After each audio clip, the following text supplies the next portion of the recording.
Evening friends. आज मैं आप लोग को ये बताने जा रहा हूँ कि यदि आप बिहार में असिस्टेंट प्रोफेसर बनना चाहते हैं तो उसके लिए क्या प्रक्रिया है, खासकर जो आपके एकेडमिक मार्क्स हैं उनको कैसे जोड़ा जाता है, ताकि आपको ये पता चले कि आपने अभी तक जो पढ़ाई की है और उसका कैलकुलेशन किस प्रकार होगा, कितने परसेंट आपको नंबर आए हैं और कितना परसेंट का कितना नंबर दिया जाता है, जिससे कि आप खुद भी अपना कैलकुलेशन निकाल सकते हैं। जैसे अभी कुछ दिन पहले बिहार में असिस्टेंट प्रोफेसर की बहाली हुई है, तो उसमें क्या है कि किसी विषय में जो कट ऑफ है वो मार्क्स कहीं पे 90 गया है।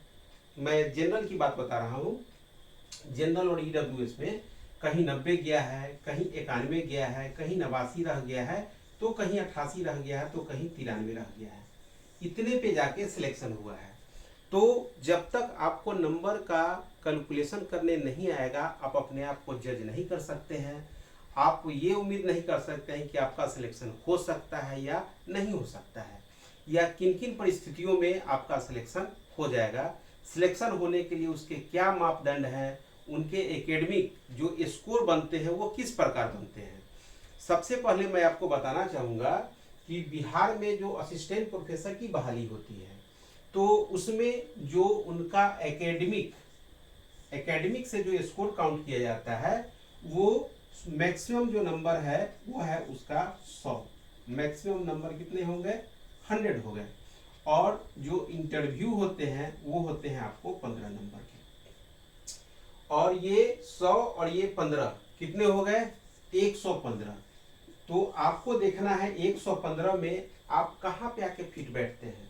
जो आपका एकेडमिक क्वालिफिकेशन है और इंटरव्यू दोनों मिलाकर कितनी की संभावना बनती है, आज इस वीडियो से ये सारा कंसेप्ट जो है वो आप लोग का बिल्कुल क्लियर हो जाएगा। बस आप वीडियो के अंत तक बने रहें और वीडियो समाप्ति के बाद आप अपना जो ग्रेजुएशन में आपका जितना नंबर है या फिर पीजी में है या पीएचडी में, रिसर्च पब्लिकेशन में, सबको आप खुद कैलकुलेट करें और आप एक अंदाज कर सकते हैं कि आपका सिलेक्शन होगा या नहीं होगा, या फिर होगा तो कितने प्रयासों के बाद होगा, क्या क्या चीज आपको करना है, वो सारा चीज मैं यहाँ पे आपको आज बताने वाला हूँ।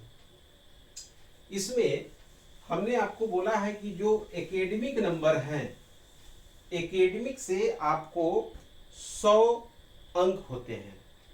तो एकेडमिक से जो 100 अंक होते हैं कि जैसे कोई व्यक्ति ग्रेजुएशन किया तो ग्रेजुएशन में मिलते हैं उसको 15 नंबर। मैं अभी मैक्सिमम नंबर की बात करता हूं, फिर मैं एक एक करके डिटेल में चलूंगा। ग्रेजुएशन में जो है उनको मिलते हैं 15 नंबर। जब वो पीजी कर लेते हैं तो उसका स्कोर होता है, वो होता है 25 नंबर। फिर पीएचडी का स्कोर है 30 नंबर। यदि आपका रिसर्च पब्लिकेशन जर्नल में जो छपा हुआ है रिसर्च पब्लिकेशन, तो उसके जो मैक्सिमम नंबर हैं वो 10 हैं।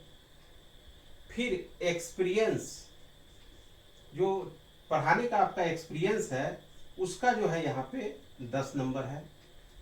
यदि आप नेट जीआरएफ हैं तो उसका मैक्सिमम नंबर 7 है।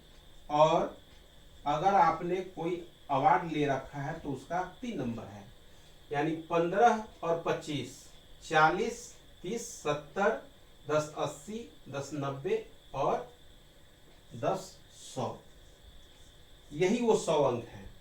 अब इसमें किसी का ऐसा भी हो सकता है कि 80% से ज़्यादा नंबर हो, किसी का 60% से ज़्यादा हो लेकिन 80% से कम हो, कोई 60% से ही कम हो, 55% से ज़्यादा हो, या किसी का 55% से भी कम हो। ये सब संभावना हो सकती है। पीजी में भी फिर उसी तरह से किसी का 80% पार हो, किसी का 60% हो, किसी का 55% हो। पीएचडी में हो सकता है कोई एमफिल कर रखा हो, पीएचडी भी कर रखा हो।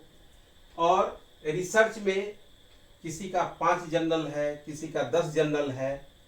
एक्सपीरियंस में कोई 6 साल से पढ़ा रहा हो, कोई 15 साल से पढ़ा रहा हो। नेट में भी 2-3 बात है, कोई जेआरएफ कर रखा हो, कोई नेट कर रखा हो, कोई बेट कर रखा हो। सेट भी बोलते हैं, जो स्टेट का जो एग्जाम होता है वो, या फिर अवार्ड। अवार्ड में भी दो बातें हैं, कोई इंटरनेशनल अवार्ड ले चुका है, कोई स्टेट लेवल का अवार्ड ले चुका है, तो हर किसी का अलग अलग जो है वो मार्क्स होते हैं।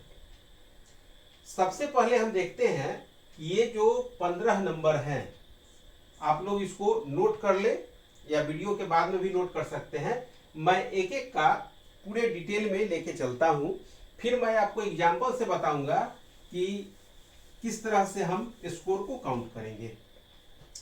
सबसे पहले हम बात करते हैं ग्रेजुएशन की। ग्रेजुएशन की 1 नंबर। ग्रेजुएशन में जैसे 80% एंड एबव, एक कंडीशन ये हो सकता है। दूसरा 60% टू लेस देन 80%।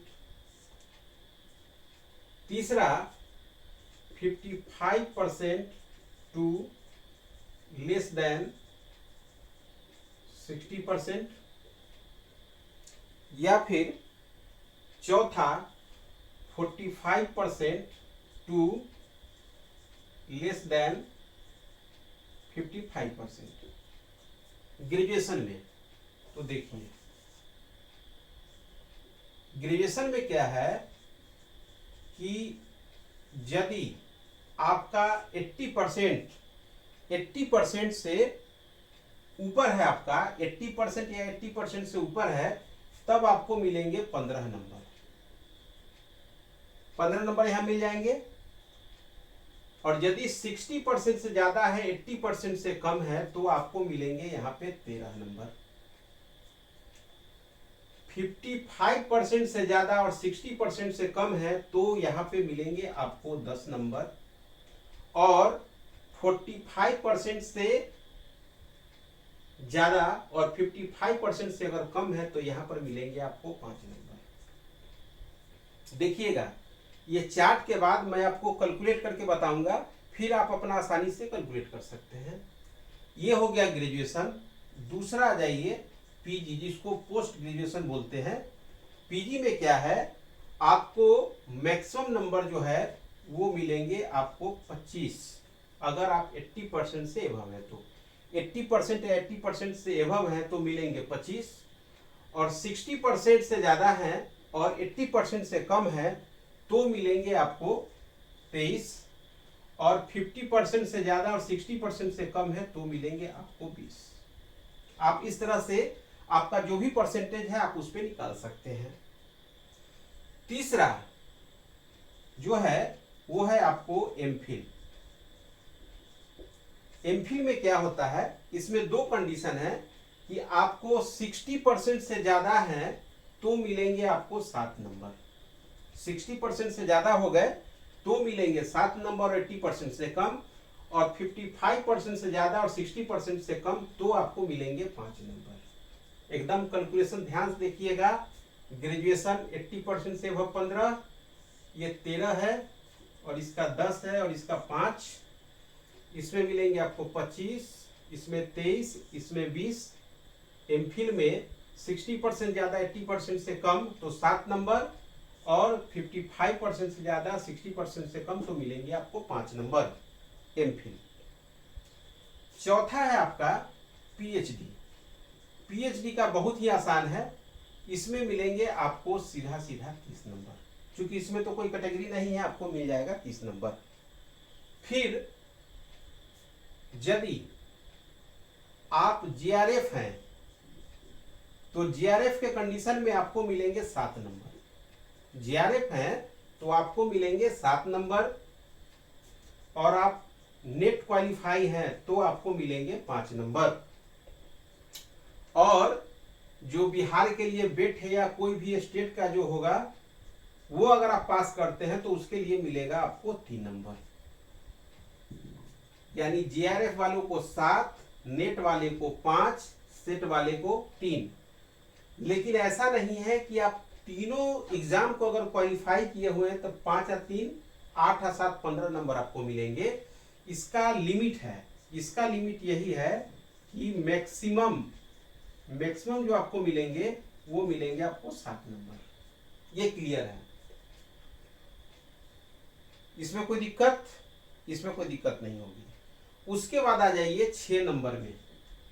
6 नंबर में क्या है, आपको है रिसर्च पब्लिकेशन। इसमें क्या होता है कि हर पब्लिकेशन के लिए आपको 2 अंक दिए जाते हैं और मैक्सिमम 5 पब्लिकेशन आपके काउंट होंगे।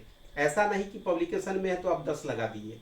जो आपका सबसे बेहतर पब्लिकेशन है आप उसको इसमें ऐड कीजिए और एक पब्लिकेशन के लिए जो है आपको 2 नंबर और कुल 5 पब्लिकेशन, यानी आपको यहाँ पे 10 अंक मिलेंगे।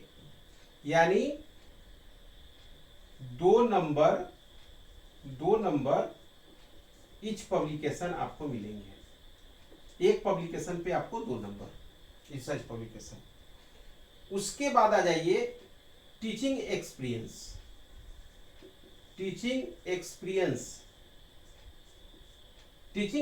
के बारे में आपको मैं बता दूं कि लोगों के मन में एक भ्रांतियां होती है।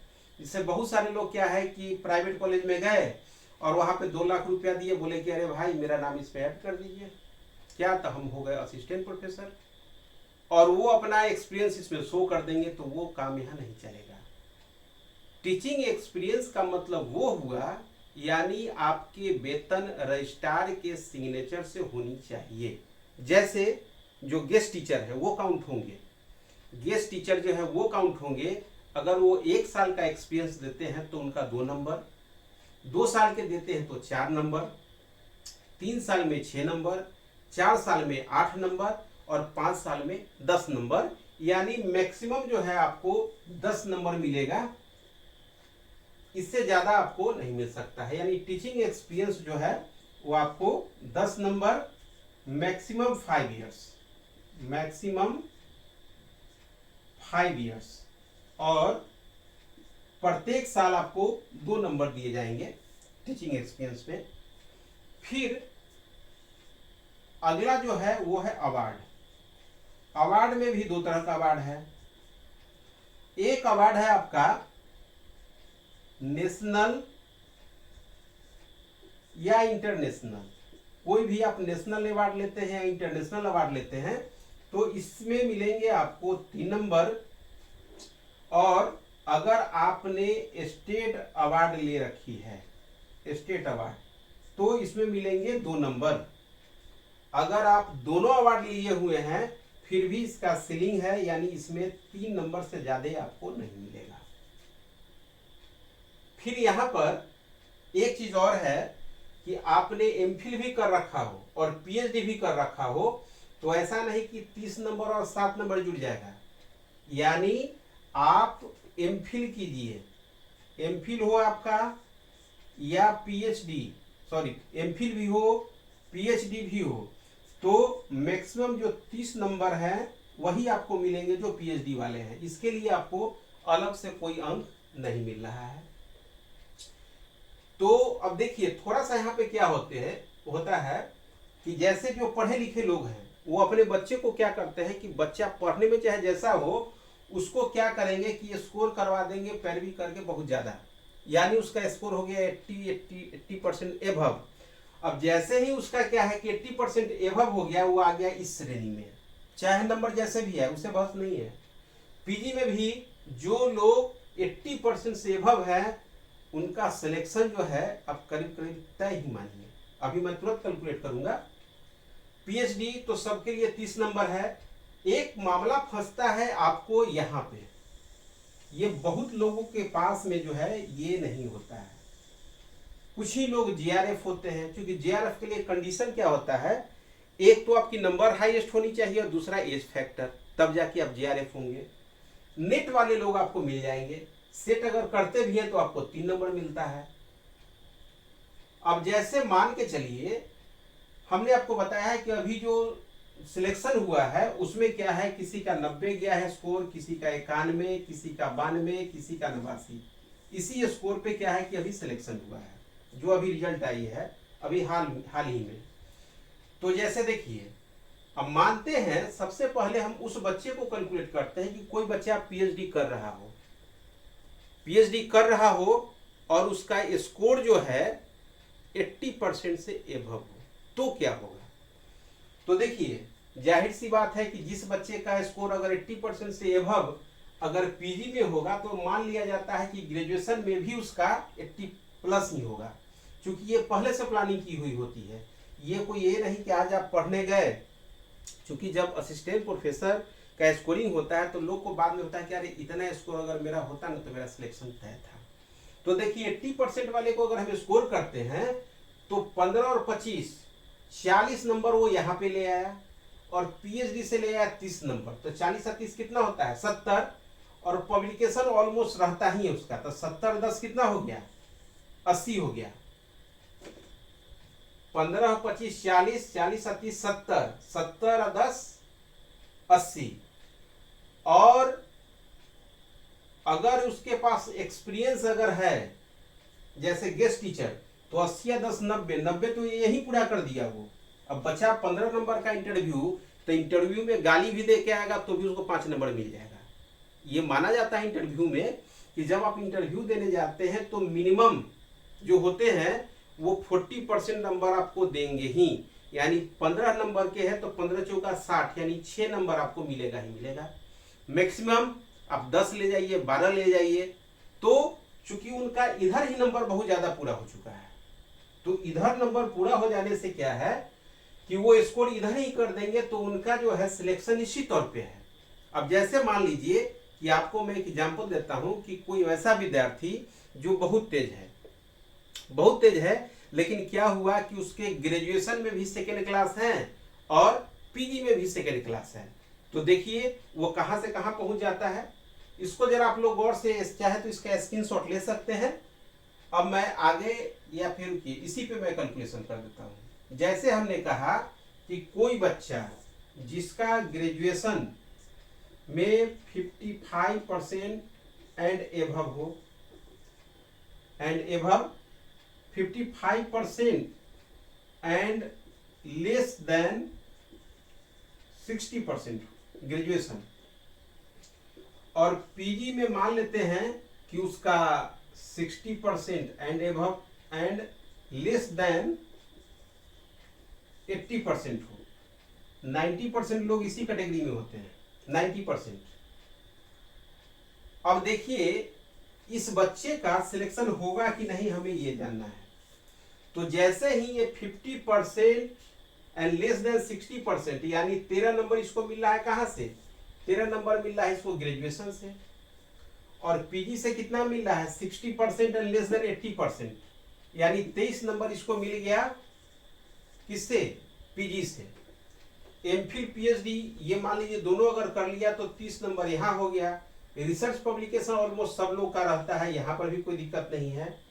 अब यहाँ पे वो नेट नहीं किए हुए तो देखिए क्या होगा दुर्दशा उसकी, टीचिंग एक्सपीरियंस भी उसके पास में नहीं है, अवार्ड ये सब लेना आसान चीज नहीं है। अब रोहित शर्मा अवार्ड लिए हुए, विराट कोहली लिए हुए, तो वो असिस्टेंट प्रोफेसर की बहाली में नहीं ना आएगा। अगर वो आएगा तो वो ऊपर ही छट जाएगा, क्योंकि उसका एकेडमिक स्कोर ही नहीं पूरा होगा। पता नहीं पीजी किए हुए भी है कि नहीं। जनरली जो बड़े खिलाड़ी होते हैं या एक्टर होते हैं, वो लोग के पास जो एजुकेशनल क्वालिफिकेशन है वो बहुत ही कम होती है। अब हमने सब ले रखा, इनका ग्रेजुएशन ले लिया, पीजी ले लिया, पीएचडी ले लिया, रिसर्च पब्लिकेशन ले लिया। अब देखिए अवार्ड तो मिलने से रहा, टीचिंग एक्सपीरियंस है नहीं। अब क्या होगा 30 और 10 40, 3 3 6, 3 1 4, 4 2 6 1 7, 76 नंबर यहाँ पे है उनका। 3 3 6, 3 3 6 1 7, 76 नंबर उनको ये हुआ, और वो क्या है नेट नहीं है, तो 76 नंबर ये है। और 15 नंबर का एक क्या है इंटरव्यू, तो 15 में 15 उनको थोड़े आ जाएगा, लूप थोड़े बचा हुआ है। बहुत अच्छा करेंगे तो उन जाएंगे कहाँ 12 भी होता है 80%। अगर 12 आप इसमें जोड़ दीजिए तो ये हो जाता है 88। लिस्ट में है कहीं बाहर, कहाँ हो गए वो बाहर। इसके लिए उनको क्या होगा, दो चीज करना होगा। एक तो नेट निकालना होगा, जीआरएफ का अगर उम्र है तो निकालिए, नहीं तो गए। अब नेट निकालिएगा तो 5 नंबर यहाँ पे जुड़ जाएगा आपका, तो ये हो जाएगा आपको 93 नंबर, तो आप क्वालिफाई कर सकते हैं। कंडीशन आपकी नेट भी होनी चाहिए, मैं बेट की बात नहीं कर रहा हूं, ये सेट या बेट जो भी हो, तो इसमें तो 3 ही नंबर है, तो फिर वो कटोरा लेकर टहलने लगेंगे। आपको नेट निकालना होगा और साथ में जो आपका इंटरव्यू है वो बहुत ही बेहतर होना चाहिए, तो ही आप असिस्टेंट प्रोफेसर का सपना देखते हैं अगर, तो पूरा होगा, और नहीं तो नहीं होने वाला है। यानी नेट आपको हर हाल में निकालना है, लेकिन ये चीज जो है सिर्फ बिहार में है। अगर आप दूसरे स्टेट में जाते हैं तो वहां पर क्या होता है, वहां पर यह है कि भाई आप आइए, रिटन एग्जाम दीजिए, इंटरव्यू दीजिए और सिलेक्शन पाइए। लेकिन हमारे यहाँ ऐसा नहीं है, हमारे यहाँ एकेडमिक स्कोर का कैलकुलेशन होता है और 15 नंबर का इंटरव्यू। तो सारा खेला जो चलता है ये 15 नंबर पे। अक्सर सुनते होंगे आप लोग कि इंटरव्यू चल रहा है, कोई 10 लाख दे दिया, कोई 15 लाख दे दिया, वही 15 नंबर का खेला है। क्योंकि इसके अलावा जो भी नंबर है वो तो फिक्स एसेट है, उसमें बदलाव नहीं कर सकते हैं। हाँ, जो ग्रेजुएशन में आपके मार्क्स आए हैं आप उसमें चेंजेस नहीं कर सकते हैं, पीजी में नहीं कर सकते हैं, पीएचडी में नहीं कर सकते हैं। रिसर्च पब्लिकेशन जो 10 नंबर का होता है, 5 रिसर्च पब्लिकेशन, वो तो 10 नंबर आपको मिल ही जाएंगे। अब अवार्ड लेना अगर आप में कुवत है तो अवार्ड लीजिए। अगर अवार्ड लेते हैं, स्टेट का लेते हैं तो आपको 2 नंबर मिलता है, और नेशनल या इंटरनेशनल लेते हैं तो आपको 3 नंबर। अगर दोनों में अवार्ड है फिर भी आपको 3 नंबर मिलेंगे। तो अगर अवार्ड ले लिए तो 3 नंबर और जोड़ दीजिए, तो आपका सिलेक्शन जो है और ज्यादा श्योर हो जाएगा। दूसरी चीज, जो यहाँ पे टीचिंग एक्सपीरियंस है, जैसे मान के चलिए कि कोई वैसा व्यक्ति जिसने नेट न निकाला हो, अब उसका जरा देख लेते हैं। वैसा व्यक्ति जो नेट नहीं निकाला हो और उसके ग्रेजुएशन, एक मिनट जरा इसको मैं क्लियर कर दूं, जो व्यक्ति नेट नहीं निकाला हो और ग्रेजुएशन में उसका फर्स्ट क्लास है, यानी जो ग्रेजुएशन है उसमें क्या है 60% लाए हुए हैं, वो मान के चलिए 65%। उसके बाद पीजी जो है उसमें क्या है, उसमें भी उसका 65% है। एक्सपीरियंस जो है वो ऑलरेडी उसके पास जो है 4 साल का है, यानी गेस्ट टीचर है, तो इतना है। अवार्ड उसके पास नहीं है, अवार्ड उसके पास नहीं है और वो जेआरएफ भी नहीं है, तो उसका स्कोर क्या बनेगा, देखिए ग्रेजुएशन 65% है, इसका मतलब वो बंदा यहां आ गया, 13 नंबर तो यहां से ले लिया। पीजी 65% है, यानी 23 नंबर वो यहां से उठा लिया। एक्सपीरियंस 4 साल का है, यानी टीचिंग एक्सपीरियंस, वो गेस्ट टीचर है विगत 4 वर्षों से, तो 4 दूना 8 नंबर वो यहां से ले लिया। टीचिंग एक्सपीरियंस हो गया, ग्रेजुएशन हो गया, पीजी हो गया, ठीक है। जीआरएफ है नहीं, पीएचडी है तो 30 नंबर वो यहां से ले लिया, पीएचडी भी हो गया। उसके बाद रिसर्च पब्लिकेशन, वो तो रहेगा ही 10 नंबर। अब जोड़िए, देखिए उसका स्कोर क्या हो जाता है, 8 3 11 3 14, 8 3 11 3 14, 3 1 4, 4 2 6 1 7 1 8, 84 नंबर वो यहीं से उठा के ले आया है। देखिए जोड़ में कहीं गड़बड़ी तो नहीं है ना। ये ग्रेजुएशन का 13 नंबर, पीजी का 13 नंबर, ठीक है, और पीएचडी का 30 नंबर, पब्लिकेशन का है उसका 10 नंबर, और ग्रेजुएशन, पीजी, ठीक है, एक्सपीरियंस, पीएचडी और रिसर्च पब्लिकेशन 84 नंबर वो यहाँ पे ले आया। तो देखिए उसको ज्यादा मशक्कत नहीं करना पड़ेगा, वो नेट भी नहीं है, हमने पहले आपको बोला वो नेट नहीं है, फिर भी वो 84 नंबर यहाँ ला रहा है। और 15 में से अगर वो 10 नंबर ही इंटरव्यू में लाता है तो 84 या 10 94 उसका सिलेक्शन हो जाएगा। यानी जो लोग गेस्ट टीचर हैं वो 100% श्योर हैं, आने वाली वैकेंसी में उनकी एक सीट बिल्कुल निश्चित है। लेकिन जो लोग नहीं हैं, जो अभी पीएचडी कर रहे हैं, उनको चाहिए कि एनी हाउ आप नेट निकालिए। नेट अगर आपका जीआरएफ का एज है तो पूरे जी जोर से आप मेहनत कर दीजिए, क्योंकि इसका फायदा आपको इस कैलकुलेशन को जो आप देख रहे हैं इसी में आपको पता चलेगा। क्योंकि देखिए जनरली क्या होता है, अवार्ड 9 के बराबर होता है। ये ऐसे बहुत इक्के दुक्के लोग मिलते हैं जो अवार्ड लिए हो, या बहुत लोग अपना जाली अवार्ड बनवा लिया कहीं से, कोई एनजीओ से बनवा लिया और अवार्ड उसमें लगा दिया। लेकिन जब पेपर की स्क्रूटनी होती है तो पूरी जांच होती है और उसको हटा दिया जाता है। तो दोस्तों, यदि ये मेरा वीडियो आप लोग को पसंद आए तो अपने दोस्तों के पास इसे शेयर जरूर करें और आप इसे सब्सक्राइब करें। मैं रेगुलर वीडियो इसी तरह से मैं बनाते जाऊंगा और आप लोग के पास पहुंचते रहेंगे, जिससे कि आप लोग की जानकारी में जो है बहुत सारी मदद मिलेगी। धन्यवाद।